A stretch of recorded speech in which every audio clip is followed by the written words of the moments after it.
우리 기업들을 보호해줄 안전한 울타리라고 보십니까? 아니면 앞길을 가로막는 바리케이트라고 보십니까? 결국 법은 만능이 아닙니다. 그래서 제가 제안하는 모델은 입니다.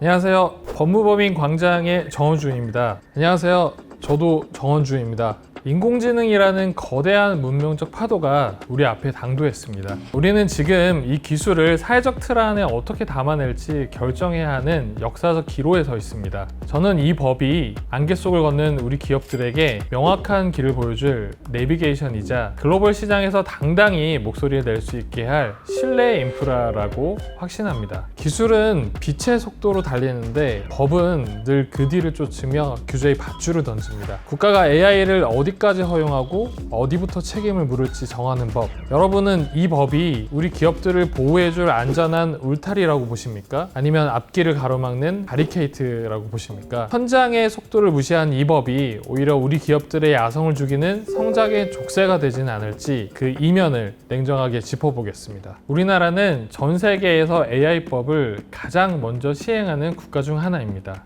이는 국제사회가 AI의 룰을 정할 때 우리가 기준점을 제시할 수 있는 강력한 기회입니다. 법이 없으면 기업은 언제 터질지 모르는 시한폭탄을 안고 사업하는 것과 같지만 법은 이 선만 넘지 않으면 안전하다라는 가이드라인을 마련해 줍니다. 하지만 AI 기본법은 인공지능 발전과 신뢰 조성을 제목으로 하고 있는데 기업들에게 신뢰 조성이라는 명목하에 이루어지는 규제 의무가 더 중요하게 와닿고 있는 현실입니다. 특히 법에서 정한 중요한 개념인 고영향 AI라는 용어가 너무 모호합니다. 정량화할 수 있는 위험이 아니라 긍정도 부정도 아닌 모호한 영향이라는 기준을 내세우다 보니 기업은 내 서비스가 규제 대상인지 아닌지 판단하는데 많은 부담을 느끼고 있는 상황입니다. 그 불확실성을 해소하기 위해 우리 법은 처음부터 제재하기보다는 가이드라인을 통해 수정을 유도하는 연성 규제를 지향합니다. 기업이 글로벌 수준의 체력을 키울 수 있게 돕는 예방주사인 셈이죠. 국가가 공식적인 길 안내를 해주는 과정이라고 이해해야 합니다. 하지만 법의 뼈대만 잡고 세부 규칙은 나중에 정하겠다는 구조가 문제입니다. 나중에 정부가 어떻게 룰을 바꿀지 모른다는 불안감은 기업들에게 도전 대신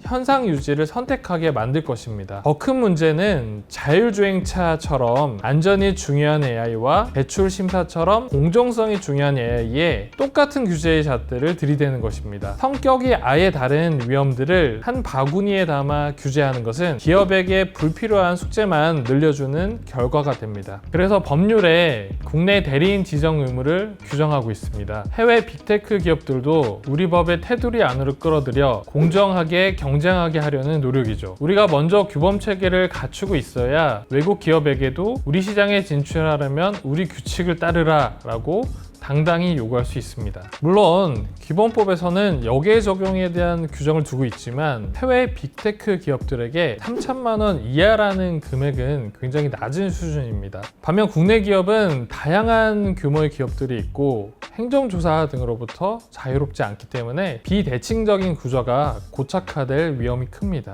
그래서 국가인공지능 전략위원회를 통해 정책을 통합하고 추진체계를 일원화하려는 것입니다. 여러 부처의 의견을 조정하고 단일한 통로로 소통하게 하여 효율적인 정책 의사결정 구조를 갖추고 인공지능 기업을 대상으로 하는 정부 차원의 실효적인 지원 체계를 마련하겠다라고 하는 것이 이 법이 추구하는 핵심적인 거버넌스 체계입니다. 다른 한편 또 다른 중요한 문제는 입증 책임에 있습니다. AI는 이른바 블랙박스 영역을 형성하고 있습니다. 내 데이터가 학습에 사용되었는지 알고리즘이 나를 차별의 대상으로 삼고 있는지를 피해자가 스스로 파악하고 증명하기란 불가능에 가깝습니다. 기업이 정보에 대한 권한을 독점하고 있는 상황에서 법이 피해자에게 증거를 입증하도록 하는 일반 법리 하에서는 사실상 법적 구제가 이루어지기 어려운 한계가 있습니다.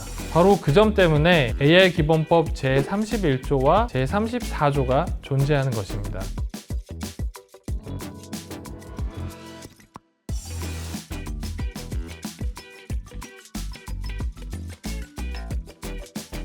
고용량 AI나 생성형 AI를 서비스할 때는 그 사실을 사전에 고지하고 학습 데이터의 개요를 설명하도록 기업에 책무를 부여하고 있습니다. 인공지능 시스템의 안전과 신뢰성 여부를 사전에 검인증하고 최소한 어떠한 데이터를 토대로 학습을 하였는지와 관련하여 투명하게 공개하도록 하여 기업에 책임을 부여하는 한편 입증의 실마리를 제공하는 것이죠. 고지만으로는 부족합니다. 이 제품 및 서비스는 AI가 생성한 것입니다 라고 알린다고 하여 AI 생성물에 대한 잘못된 오남용으로 인한 인격권 침해나 저작권 침해 문제가 사라지지는 않습니다. 모델 개발에 어떠한 위법의 소지가 있는지에 대한 블랙박스 영역을 파악할 수 없는 한 피해자의 구제는 어려워질 수밖에 없습니다. 무조건적인 개방은 기업의 영업비밀과 경영정보에 대한 침해로 이어질 수밖에 없습니다. 그래서 법은 AI 활용과 국민의 권리 보호 사이에서 균형을 찾으려 노력합니다. 기업의 기술 혁신을 보호하면서도 법 위반의 소지가 발생했을 때 신속하게 관련 사실을 조사할 수 있는 행정 절차를 법적 근거로 둔 것은 현행 AI 기본법이 지향하는 현실적인 안전장치입니다. 결국 법은 만능이 아닙니다. 그래서 제가 제안하는 모델은 규제된 자율규제입니다.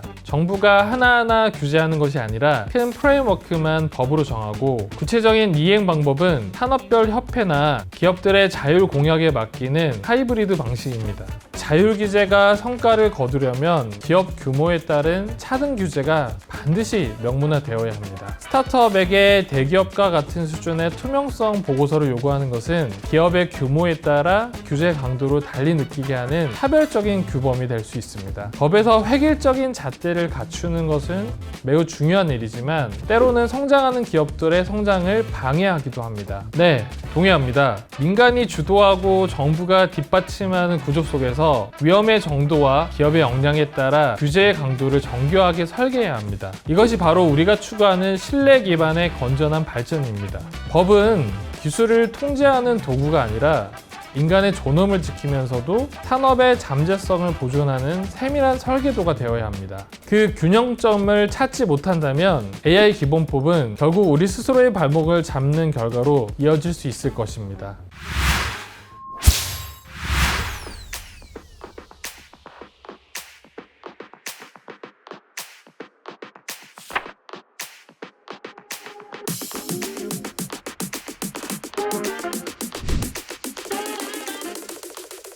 AI 기본법은 우리 기술이 세계로 뻗어나가기 위한 안전과 신뢰에 기반한 인공지능을 담보하는 증명서입니다. 하지만 그 증명서가 우리 기업의 발목을 잡는 족쇄가 되어서는 안 됩니다. 법은 현재로서 완성된 것이 아니라 앞으로의 변화에 대응하여 우리가 만들어 가야 하는 규범입니다. 여러분은 이 법이 우리를 발전으로 이끌 동아줄이라고 생각하십니까? 아니면 족쇄라고 생각하십니까? 여러분은 어떻게 생각하시나요?